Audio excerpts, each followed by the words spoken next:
Hello YouTube, this is Leon, and welcome back to a brand new episode of Beneath the Cards. In the last few episodes, we went in depth about each of the three main factions in the Astronomica galaxy. Today, we're going to begin a three-part series, all about the planet Du, the setting of the brand new Set 2 Hyperius Fallen. There's a ton of lore surrounding this planet, too much for one episode. So, today we're going to cover the history of the planet, the next episode will cover Hyperius, Du's capital city, and we're going to finish things off in episode 9 with a run-through of the events of Hyperius Fallen. I'm not going to waste any more time on this intro, so sit back, grab a snack, and let's get going.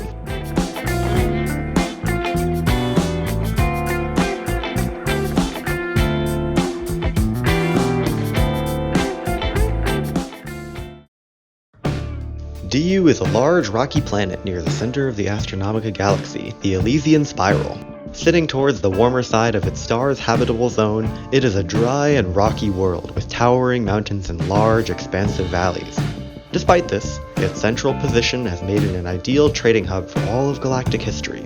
In the time of the Precursors, it served as a nexus for the grand highway of stellar roads, hosting innumerable cosmic travelers and traders as the Precursors expanded their ancient, mighty empire. Millennia later, as early explorers made their first steps into the galaxy, Du was quickly established as a prominent system in the central spiral. The identities of those who first landed on Du's surface have been lost to time. However, historians are almost certain that early humans and Cyclonians were the first to establish settlements in the system.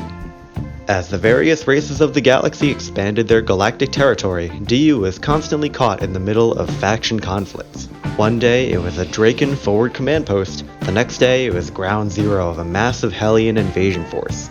However, despite all these struggles, the planet endured, maintaining its prized position as a galactic keystone.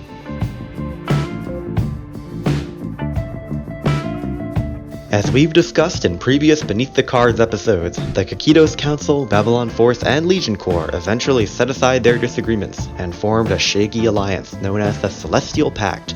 With this came the establishment of the Celestial Senate and the capital city of Hyperius around it. The three factions then created the IDS calendar, and for the first time in history, set their sights on diplomacy and cooperation, rather than open warfare.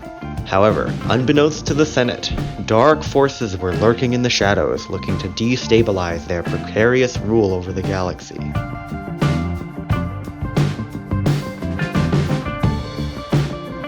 Just over 100 years after the birth of the Celestial Senate, as the once warring factions were settling into their new culture of commerce and diplomacy, they were approached by a strange group of outsiders.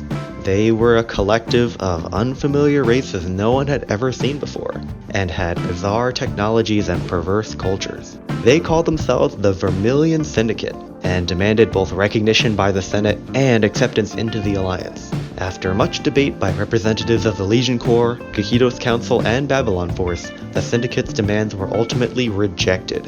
While the three major factions had their cultural and technological differences, they all agreed that the Syndicate's barbaric, unethical ways were obscene and should not be normalized within their common society. Outraged by this, they declared war on the factions of the new Celestial Pact. At first, their hordes of barbaric warriors launched devastating invasions of the inner galaxy, even getting close enough to attack Du directly. During the Syndicate's all-out assault on the planet, they revealed their biggest secret, an ever-burning toxic fire known as the Crimson Burn.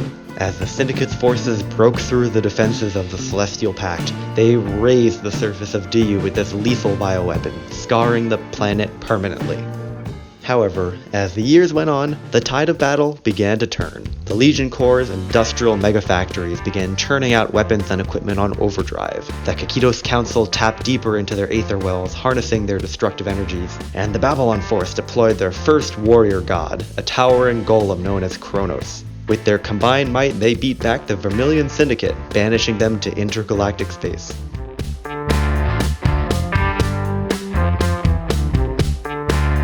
The Celestial Pact may have won the war, but not without great cost. Du, their prized capital, was permanently disfigured by the Syndicate's Crimson Burn. As a result, the planet was rendered largely uninhabitable, with its capital Hyperius and other large cities being sealed off in protective domes called Aegises. Du would stay in the state of eternal toxicity, all the way through the present day, as a reminder of the sacrifices made to keep their fragile democracy alive.